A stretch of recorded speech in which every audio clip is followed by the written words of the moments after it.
flashcard. Or what I do is, like when I tell you about a flashcard, what I'm really saying is, if you've already got it memorized, like it just comes to mind immediately, you don't need a flashcard. But if I say limit and this doesn't come to mind, you need a flashcard. This in green.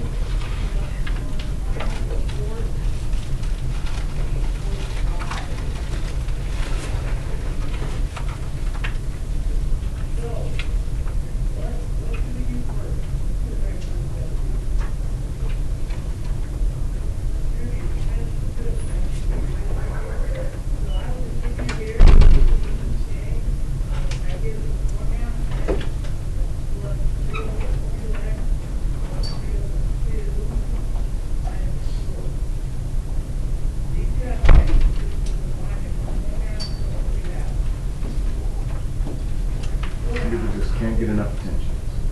Yeah.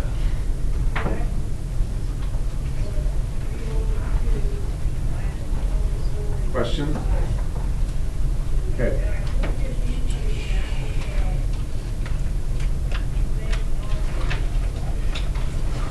So, 23 is a limit problem.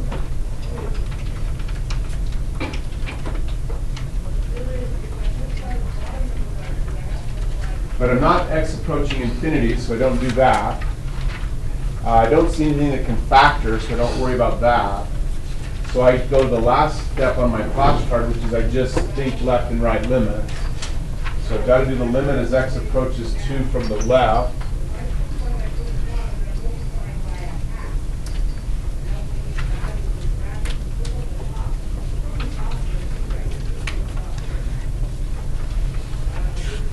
So let's see, if x is a little bit less than 2, I use that equation.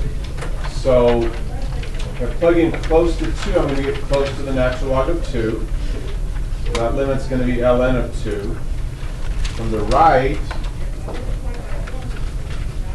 x approaching 2 from the right.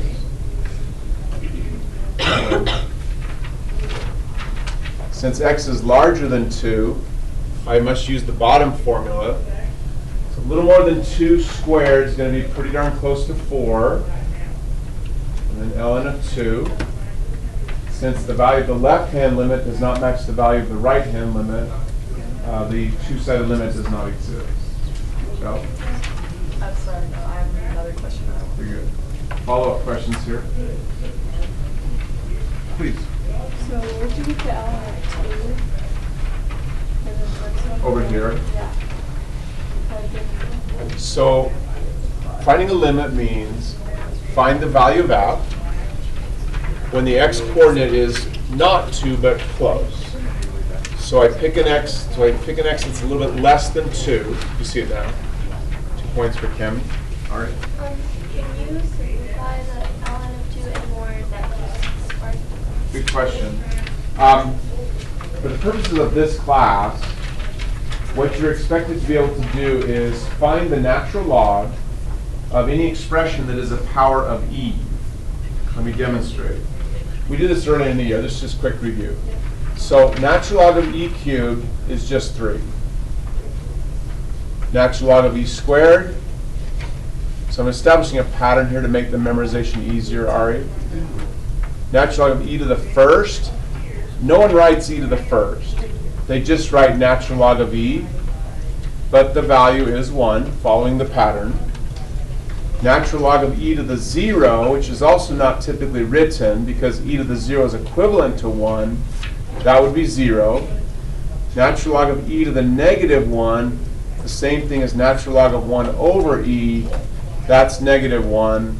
Natural log of e to the negative 2, same thing as 1 over e, natural log of 1 over e squared, negative 2. So I wrote it down in a patternistic way to make it easier to memorize. But those are the only types of log values you have to know. Like you don't have to know any other log value. So log 2, log 3, log 5, just leave it. Is that your question? 2 points for Ari. Anybody else on this question here?